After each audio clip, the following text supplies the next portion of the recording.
Hello everyone, welcome to my channel. तो अभी हम बात करते हैं हमारे कम्युनिटी के अंदर नेक्स्ट टॉपिक की। तो नेक्स्ट टॉपिक जो है उसका नेक्स्ट पॉइंट है हमारा good habits, good health habits. ठीक है। तो गुड हेल्थ हैबिट्स यानी कि हमारी हेल्थ को अच्छा करने के लिए जो हमारी आदतें जो होती हैं वो मेनली बहुत ज्यादा अच्छा रोल प्ले करती हैं। तो इसमें बताया गया health is in a large major the result of many good habits and practice which are now include in the term lifestyle. तो उन्होंने बताया है कि हेल्थ में जो सबसे बड़ा जो मेजर जो होता है वो हमारा किस चीज का होता है, जो हमारी अच्छी आदतें होती हैं और अच्छी आदतों की जो हम प्रैक्टिस करते हैं और वो जो हमारा लाइफ स्टाइल होता है तो उसी का परिणाम होती है हमारी सारी की सारी चीजें जीवन के अंदर। कि जैसा हमारा लाइफ स्टाइल है वैसा ही रिजल्ट हमारे सामने आता है और हमारी हेल्थ पे दिखाई देता है। ठीक है। द यूज तम्बाकू, alcohol, drugs, increase of the turn usually over the past few decades throughout the world. तो हमारे जो पूरे विश्व के अंदर ये जो ड्रग्स है, शराब पीना है या फिर किसी तरीके की जो नशीली दवाइयां हैं, तम्बाकू वगैरह है, तो कुछ पिछले जो टाइम से बहुत ज्यादा हमारे विश्व के अंदर ये चीजें बढ़ती जा रही हैं। सिगरेट है, स्मोकिंग है, become the major health problem world wide. तो पूरे के पूरे विश्व में बहुत ज्यादा प्रॉब्लम क्रिएट कर रही है धुआं धुएं वाली जो चीजें हैं ये भी। ठीक है। तो नमनस other the habits related to eating, sleeping, physical और एक्सरसाइज। तो ये जो हमारी आदतें हैं, ना हमारा सोने का टाइम है, ना किस टाइम क्या खाना है, कैसे खाना है, कब सोना चाहिए, कितनी नींद लेनी चाहिए, फिजिकल एक्सरसाइज क्या करनी चाहिए, क्लीनिंग क्या क्या करनी चाहिए। तो ये सारी की सारी जो चीजें होती हैं इनके रिएक्शन जो है वही हमारी हेल्थ पर असर डालता है। People must ensure of the responsibility for their own health by the cultivating good habits. Health can not be given by one person to another. तो इन्होंने बताया है कि हर इंसान को इस चीज से आश्वासन देना चाहिए, हर इंसान को ये समझना चाहिए कि भाई जो हमारी अच्छी आदतें हैं वो हमने अपनाना है, क्योंकि हमारी जो हेल्थ है वो हमारी रिस्पॉन्सिबिलिटी है, हमारी जिम्मेदारी है हमारी सेहत को ठीक रखना। तो हमें अच्छी आदतें अपनाकर अपनी सेहत को ठीक रखना चाहिए, क्योंकि health can not B give, क्योंकि हेल्थ जो है वो आप किसी को नहीं दे सकते हैं। हेल्थ कोई ऐसी चीज नहीं है, स्वास्थ्य कोई ऐसा चीज नहीं है जो एक इंसान से दूसरे को दिया जा सके। तो एक इंसान से दूसरे इंसान को एजुकेशन दी जा सकती है अगर वो एजुकेशन उससे सीखता है, यानी कि योगा करना सीखता है, अपनी डाइट और सब चीजों को कंट्रोल करना सीखता है, मानसिक स्तर पर चीजें सीखता है, तो वो अपनी हेल्थ जो है वो बेटर कर सकता है। लेकिन वो तभी कर पाएगा जब वो खुद करना चाहेगा। ठीक है। तो नेक्स्ट इसमें देखते हैं हम इसमें जो हमारा मेंटेन करनी है, जो रेगुलर सर्वाइलेंस जो चीजें हैं वो हमारी मेंटेन इसमें करेंगे, जैसे कि ब्लड प्रेशर है, इलेक्ट्रोकार्डियोग्राम में यानी कि हमारा हार्ट की जो बीट है वो किस तरीके से आ रही है, ब्लड प्रेशर कितना बढ़ रहा है, ग्लूकोज टॉलरेंस है, पल्मोनरी फंक्शन है, ब्लड कोलेस्ट्रॉल है, हीमोग्लोबिन है, प्रोटीन यूरिया यानी कि यूरिन के अंदर प्रोटीन आना। तो अदर जो हमारे जितने भी पैरामीटर्स हैं वो क्या इंडिकेट करते हैं, हमारी हेल्थ स्टेटस को इंडिकेट करते हैं। अगर इनमें से कोई भी प्रॉब्लम हमें है थोड़ी बहुत तो हमारी हेल्थ को इंडिकेट करते हैं, ये हमारी हेल्थ का स्टेटस होती है कि हम कितने स्वस्थ हैं। ठीक है। क्रॉनिक डिजीज के अंदर आ जाती है जैसे कि डायबिटीज है, हाइपरटेंशन और कैंसर। ये हमारी बहुत लंबे समय तक चली आ रही है, यानी कि शुगर की दिक्कत है, बीपी की दिक्कत है या कैंसर सेल्स, ये हमारी बहुत ही क्रॉनिक डिजीज है और लंबे समय तक चलने वाली बीमारियां हैं। और हेल्थ एग्जामिनेशन और screening are the required for their early diagnose. तो ऐसी जब समस्याएं आपको लगे या इंडिकेशन आपको मिले तो आपको बहुत जल्द से जल्द अपनी बॉडी का जो है एग्जामिनेशन कराना चाहिए, टेस्ट कराने चाहिए, स्क्रीनिंग करानी चाहिए और अर्ली यानी कि जल्दी से जल्दी रिक्वायर्ड के हिसाब से डायग्नोज आपने कराने चाहिए। ठीक है। अर्ली डायग्नोज एंड ट्रीटमेंट आ जाते हैं, जो जल्दी ट्रीटमेंट कराएंगे आप, जल्दी अगर डायग्नोज कराएंगे तो ट्रीटमेंट भी जल्दी मिलेगा। तो इसमें रिपोर्टिंग जो है हमारी from homeopathy than the sick or undergoing necessary investigations indicate treatment goes the long way of the maintenance of health। तो आप जब अच्छे तरीके से अपनी बीमारी को बहुत ही अच्छे तरीके से इन्वेस्टिगेट की जाती है, इंडिकेशंस किए जाते हैं, तो फिर उसका इलाज भी किया जाता है और इलाज के द्वारा हमारी हेल्थ को मेंटेन किया जाता है। तो जल्दी दिखाओगे, जल्दी एग्जामिनेशन होगा, जल्दी बीमारी का पता लगेगा, जल्दी ट्रीटमेंट होगा, जल्दी उसकी जांच परख होगी और जल्दी ही हेल्थ में सुधार भी आएगा।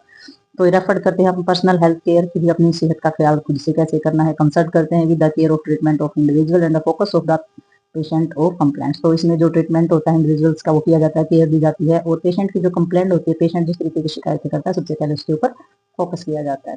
ठीक है। तो नेक्स्ट देखते हैं हम इसमें हमारी हेल्थ को लेकर के एक सबसे बड़ी समस्या और भी होती है, जैसे कि एक्सीडेंट हम जिसको बोलते हैं। तो एक्सीडेंट जो रैंक है, ठीक है, वो हमारी बहुत ज्यादा बढ़ती जा रही है और जो बहुत ज्यादा डेथ का कारण बनती जा रही है पूरे विश्व भर में। ठीक है।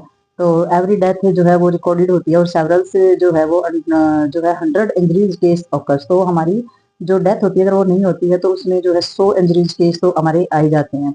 ठीक है। तो एक्सीडेंट रेट जो है वो वेरी हाई इन इंडिया। तो एक्सीडेंटल केस जो है इंडिया में सबसे ज्यादा और सबसे मतलब बुरे तरीके से पाए जाते हैं और प्रिवेंशन की जानी है अगर एक्सीडेंट की तो इम्पोर्टेंट है अपनी हेल्थ प्रमोशनल मेजर। ठीक है।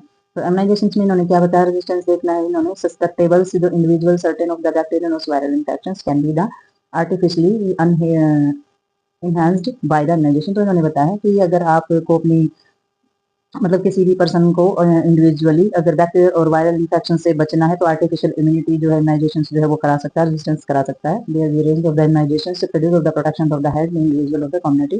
तो हमारा इम्यूनाइजेशन से या आर्टिफिशियल इम्यूनिटी जो पेशेंट को दी जाती है तो कहीं हद तक वो आपकी हेल्थ को ठीक रखने में हेल्प भी करते हैं। तो इसमें जो हमारा जो रूटीन है ड्यूरिंग ऑफ द इन्फेंसी यानी कि जो बिल्कुल ही जो बच्चा होता है, छोटा बच्चा होता है, तो उसको पोलियो या डिप्थीरिया के दिए जाते हैं। पेरियोडिक बूस्टर भी उनको दिए जाते हैं ताकि आने वाले इन्फेक्शन से वो बचे रहें। कुछ रिकमेंडेड होते हैं जो ओनली स्पेशल्स जो हमारे सर्कमस्टांसिस में दिए जाते हैं, जैसे कि कैलोरा और प्लेग यानी कि हैजा और प्लेग की बीमारियों से बचने के लिए दिए जाते हैं। इम्यूनाइजेशन से will be only protect the individuals of receiving immunisation but also other in the community. तो इम्यूनाइजेशन जो किया जाता है वो मतलब ये नहीं है कि भाई सिर्फ वो एक इंडिविजुअल एक ही पर्सन को प्रोटेक्ट करता है, यानी कि टीकाकरण जो है वो सिर्फ एक ही पर्सन को प्रोटेक्ट नहीं करता, उससे रिलेटेड सभी लोगों को प्रोटेक्ट करता है, क्योंकि उससे दूसरों को इन्फेक्शन लग सकता है। अगर एक पर्सन ठीक हो जाता है तो उसके कॉन्टेक्ट में आने वाले सभी पर्सन जो है वो इन्फेक्शन होने से बच सकते हैं। तो इम्यूनाइजेशन का ये रहता है फायदा टीकाकरण का।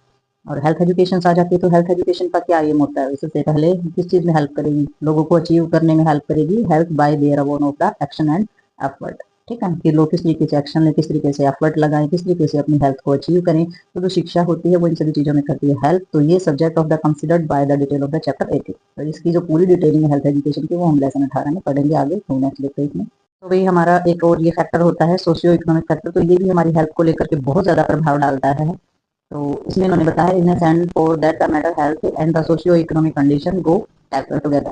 तो इन्होंने बताया कि जो बीमारी जो होती है वो हमारी जो है जुड़ी हुई होती है, यानी कि हमारी जो बीमारी है और जो हमारा स्वास्थ्य है ना वो कहीं ना कहीं हमारी सामाजिक और आर्थिक जो कंडीशन होती है ना उसके साथ जुड़ा हुआ होता है, बिल्कुल जुड़ा हुआ होता है। क्योंकि सोशियो इकोनॉमिक स्टेटस जो होता है वो रिफ्लेक्टेड करता है हमारे लेवल को भी, हमें एजुकेशन कितनी है, हमारी इनकम कितनी, हम कमाते कितना है, हमारे परिवार का साइज कितना है, जन्म का रेट कितना है इस जगह पर, हमारी पॉपुलेशन कितनी है, उसकी ग्रोथ रेट कितना है, और circular practice of the prevent in the community. ठीक है, तो ये सारी की सारी चीजें जो है डिपेंड करती हैं हम कैसे सोसाइटी में रहते हैं, कितने लोग हैं, कितनी पॉपुलेशन है, कैसा एनवायरमेंट है, कितनी फैमिली है, कितनी इनकम है, ये सारी की सारी चीजें हमारी बिल्कुल मैटर रखती है। तो इसमें there are the fact of the root cause of disease. तो हमारी बीमारी का जो हमारी जो जड़ होती है, जो कारण होता है बीमारी का, तो वो क्या है? Develop country. तो हमारे जो विकसित देश है उनमें जो बीमारियों का जो खास कारण है वो हमारा जो हमारा सोशियो जो इकोनॉमिक फैक्टर है वही सबसे ज्यादा रोल अदा करते हैं। Unless socio economic development take place in the standard of the living of their by the health status can not improve. तो इसमें जो हमारी जो सोशियो इकोनॉमिक स्टेटस जो हमारा होता है अगर वो अच्छे से नहीं हो पाता है तो इसके अंदर जो स्टैंडर्ड ऑफ लिविंग है, जो हमारे रहन सहन की जो चीजें होती हैं, जो हमारा हेल्थ स्टेटस होता है वो कभी इंप्रूव नहीं कर सकता है। जब तक हमारा सामाजिक और आर्थिक फैक्टर जहाँ पर हम रह रहे हैं वो एनवायरमेंट जब तक ठीक नहीं होगा, हम कैसे रह रहे हैं, हमारा लाइफ स्टाइल क्या है, जब तक हमारी हेल्थ इंप्रूव नहीं कर पाएगी। तो ये फैक्ट है बिल्कुल। क्योंकि गरीबी है तो वो ना दवाई ले सकता है ना चीजों को आगे बढ़ा सकता है, और जैसे इन्वायरमेंट में रहता है तो वो अपनी हाइजीन चीजों पर, अगर शिक्षित नहीं है तो भी वो अपनी हाइजीन चीजों पर काम नहीं कर सकता है। तो ये हमारी सारी की सारी चीजें जो है अवेलेबल होनी जरूरी है। तो नेक्स्ट इसमें आ जाता है हमारा रिकॉर्ड। तो रिकॉर्ड्स में क्या बताया इन्होंने, बहुत ही ज्यादा इंपॉर्टेंट जो है रोल अदा करते हैं। हमारे जो रिकॉर्ड्स होते हैं वो हमें मेंटेन करने पड़ते हैं। हेल्थ इवेंट के जितने रिकॉर्ड्स होते हैं मेंटेन करने पड़ते हैं। मेडिकल कंसंट्रेशन जो होती है वो ज्यादा जरूरी होती है बीमारी की, और जैसे कि हॉस्पिटलाइजेशन है, इन्वेस्टिगेशन है, ट्रीटमेंट है, जैसे तो ये सारी की सारी चीजें रिकॉर्डेड होनी चाहिए कि भाई पेशेंट का जो है हॉस्पिटल में कब आया, उसकी जांच पर कैसे की, उसका इलाज क्या हुआ। ठीक है, तो ये सारी की सारी चीजें जो है ये होनी चाहिए। जैसे कि इम्यूनाइजेशन है, उसकी हाइट है, उसका वेट है, ये सारी की सारी चीजें हमारी रिसीव की जाती हैं। और उसमें जो रिकॉर्ड किया जाता है वो बहुत ही यूजफुल होता है हमारे केस को फॉलो करने के लिए। उसका रिकॉर्ड होगा और पास्ट हिस्ट्री भी ली जाती है, तभी वो हमारे लिए यूजफुल भी होता है कि आगे ट्रीटमेंट शुरू किया जा सके। और assessment of the health status of the population mobility and the mortality study in the medical and the nursing research. तो इसमें जो हमारा हेल्थ स्टेटस होता है, हमारी पॉपुलेशन, हमारी जो जनसंख्या होती है, उसमें बीमारी की दर या जो मृत्यु की दर है वो सारी की सारी स्टडी की जाती है। और इसमें जो मेडिकल और सर्जिकल जो रिसर्च होती है, जो जांच होती है, वो सारी की सारी इसके अंदर इंक्लूड होती है। तो रिकॉर्ड जब तक हमारा नहीं होगा तब तक हम किसी निष्कर्ष तक नहीं पहुंच सकते हैं, क्योंकि आइडिया लगाकर आंकड़ों का हम आगे काम नहीं कर पाएंगे। तो रिपोर्ट के आधार पर ही हमारे सारे के सारे आंकड़े तैयार होते हैं, सारी की सारी जो रिसर्च होती है उसको वैल्यू मिलती है। तो ये थे हमारे कुछ पॉइंट हेल्थ को लेकर के, तो ये हमारे कंप्लीट होते हैं। तो मिलते हैं नेक्स्ट वीडियो में नेक्स्ट टॉपिक के साथ, तब तक के लिए